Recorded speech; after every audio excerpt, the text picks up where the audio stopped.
Hello students, today we will discuss exercise 5.3। जो 5 exercise है वो हमने कर ली थी, ठीक है। और आज हम 5.3 करेंगे, लेकिन 5.3 में कुछ अलग है, थोड़ा डिफरेंट है इसमें बाकी दो एक्सरसाइज से। जो देखते हैं वो क्या है, देखिए। अब आप जानते हो कि एपी जो होती है A1 A2 A3 AN होती है, ठीक है। और उसका जो सम होता है, अगर हम सम निकालना चाहे तो हम क्या करेंगे, उसमें प्लस प्लस प्लस कर देंगे, इतना, ठीक है।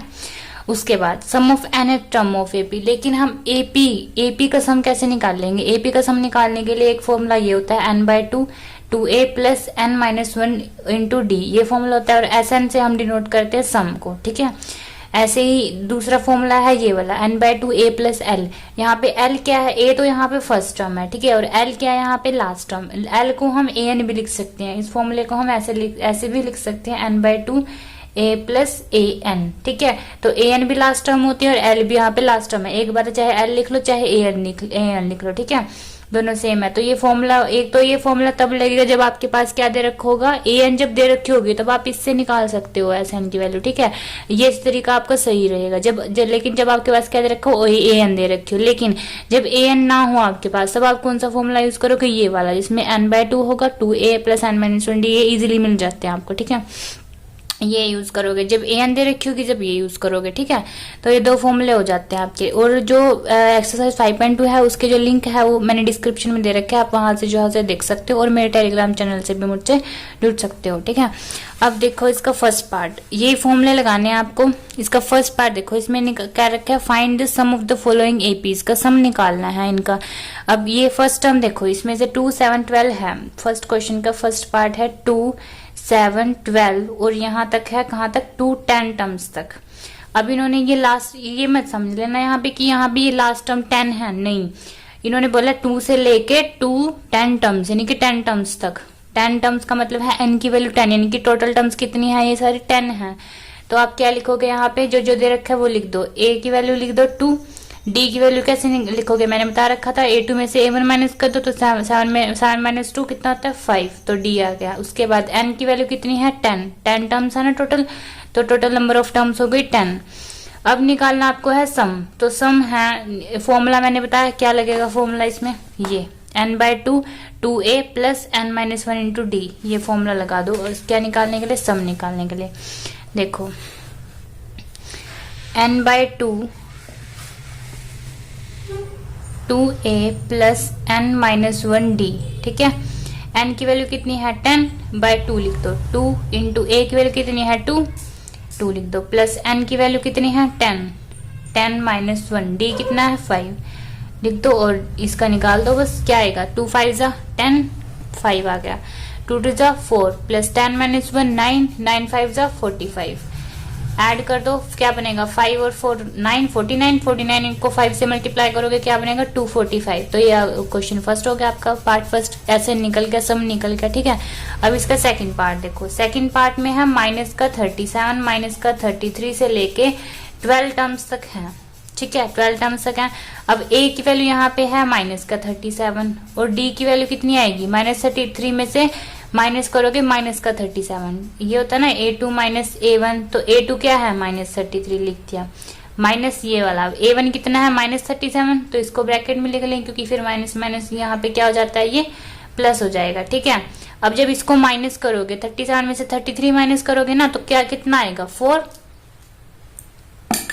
तो ये आ गया 4, ठीक है, क्योंकि ये बड़े के साथ प्लस है तो प्लस आएगा। उसके बाद डी की वैल्यू आ गई, एन की वैल्यू कितनी दे रखी है 12, तो 12 आ गया। अब एस एन निकालना है आपको, सम निकालना है n/2, ये फॉर्मूला लगाओगे आप, मैं फॉर्मूला नहीं लिखती इस बार, यहाँ पे ये फॉर्मूला देखो, ये है फॉर्मूला आपके पास, ये देखो n कितना है 12, तो 12/2 लिख दिया 2।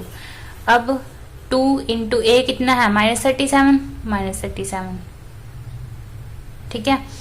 अब प्लस n-1 इंटू डी लिखना है, प्लस n कितना है 12 -1 डी कितना है 4 लिख दिया। अब 2 6 जा 12, 2 1 जा 2 2 6 जा 12, तो 6 आ गया। अब 2 को 37 के साथ मल्टीप्लाई करोगे तो कितना आएगा, ये आएगा आपके पास माइनस का 74 आएगा, ठीक है। प्लस 12-1 कितना होता है 11 को 44 हो जाएगा, 4 से मल्टीप्लाई करेंगे तो ये आ गया। उसके बाद इसको जब सोल्व करोगे, इसको सोल्व करोगे, 4 में से 4 गए 0, 7 में से 4 करेंगे 3, माइनस का 30 आ गया क्योंकि बड़े के साथ माइनस है। फिर इसको जब मल्टीप्लाई करके कितना आएगा, माइनस का 180। ठीक है, इतना क्लियर है, ये होगा आपको बिल्कुल इजी क्वेश्चन था, कुछ नहीं है इनमें। उसके बाद जो थर्ड दे रखा है देखो 0.6, अब मैं सीधा लिख रही हूँ जो दे रखा है। ए क्या है 0.6 और डी कितना है, ये आपको जैसे ये फर्स्ट क्वेश्चन करवाया है, ये आपको एग्जाम पॉइंट ऑफ व्यू से है कि आपको एग्जाम में ऐसे लिख के आना है। ये पूरा कंप्लीट ऐसे है, आगे मैं इसको शॉर्ट में करवा रही हूँ थोड़ा, तो आप पहले वाला नोट कर लीजिएगा, बाकी ऐसे समझ लीजिए। तो ए की वैल्यू है 0.6 और डी की वैल्यू कैसे निकलेगी, A2 में से A1 माइनस करोगे, यानी कि 1.7 में से 0.6 माइनस करोगे। ठीक है, तो 1.7 में से 0.6 जब माइनस करते हो तो कैसे माइनस करते हो, देखो अब ये भी माइनस करना बता देती हूँ। 1.6 में से 0.6 माइनस करोगे तो 4 माइनस 6 कितना होता है 1, और पॉइंट लगाइए, और 1 माइनस 0 तो 1 ही आएगा, तो कितना आ गया यहाँ पे 1.1। ठीक है, उसके बाद n की वैल्यू कितनी दे रखी है 100, कितनी है देखो 100 दे रखी है ना, तो n की वैल्यू आ गई 100। अब फॉर्मूला लगा दो, Sn का फॉर्मूला लगता है यहाँ पे, Sn की जगह भी 100 आएगा यहाँ पे भी। ठीक है, n की जगह 100 पुट हो जाएगा। फिर n/2 होता है फॉर्मूला, तो n कितना है 100/2, 2a होता है, तो 2 इंटू a की वैल्यू 0.6 प्लस क्या होता है n-1 इंटू डी, ये होता है n कितना है 100 -1 इंटू डी कितना है 1.1। ठीक है, अब इसको सोल्व कर देंगे, ये कट के कितना आएगा 2 1 2, 2 5 0, ये आ गया 50, 50 आ गया।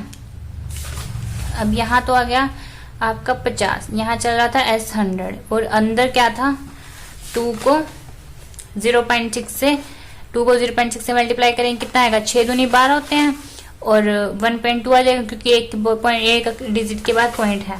ठीक है, फिर 100 -1 कितना होता है 99 को 1.1 से मल्टीप्लाई करोगे तो कितना आएगा,